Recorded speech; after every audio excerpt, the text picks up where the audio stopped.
Hey, what's going on, world? This is your boy Najee. This is another episode of Cigar Talk, and today I have a very special guest.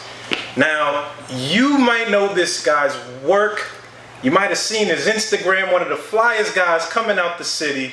If you've worn or touched some BBC, you've undoubtedly been influenced by my guest, Mr. Upscale Vandal, ladies and gentlemen. What's up, man? What's going on, brother? How's everything? Everything's great. Life's looking good. You see you shining out here, looking good. What's up, man? How you been? Man, working, man. Just putting in the work, you know.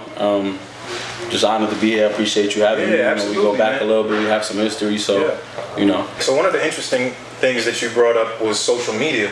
Right. And just, you know, being able to see the impact of social media in different people's lives, you know, whether it's, you know, you and the style influence that you bring to the game, or even somebody like, you know, our mutual friend Emory. So I think Emory introduced us first time we met. And I know, so Em always likes to say that you was the person that introduced him to Instagram. Yeah. Like, what was that kind of like, you know? That's funny.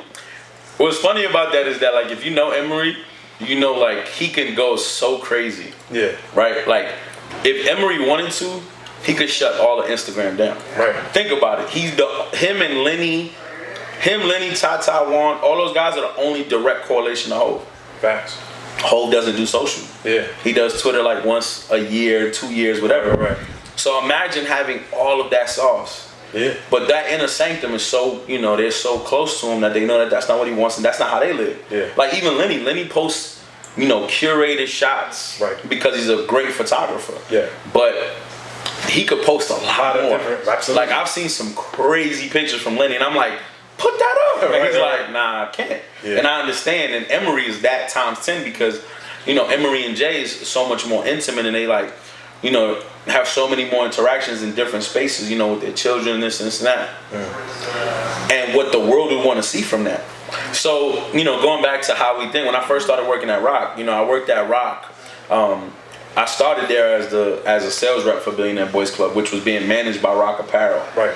So that was like my first step into the Rock family, and me and Emory kind of hit it off out the gate because, you know, when you of it, like when you're from the cloth, like you recognize that in somebody else, from how you walk to how you talk to people and how you shake people's hands. Yeah.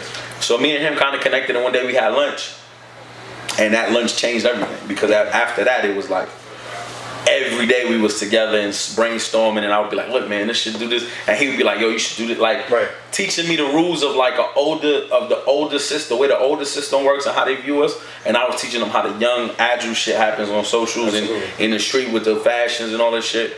And I was like, man, you gotta start Instagram. Yeah. He's like, nah. And I'm like, look, man, you don't have to post pictures of yourself. You can curate it, And, you know, he's a real inspirational person. He always used to give me like a little tidbit of sauce every now and then. And I'm like, yo, just post that. Post little snippets of you saying it. So he flipped the script on me. He's like, nah, I'm going to post quotes. Right.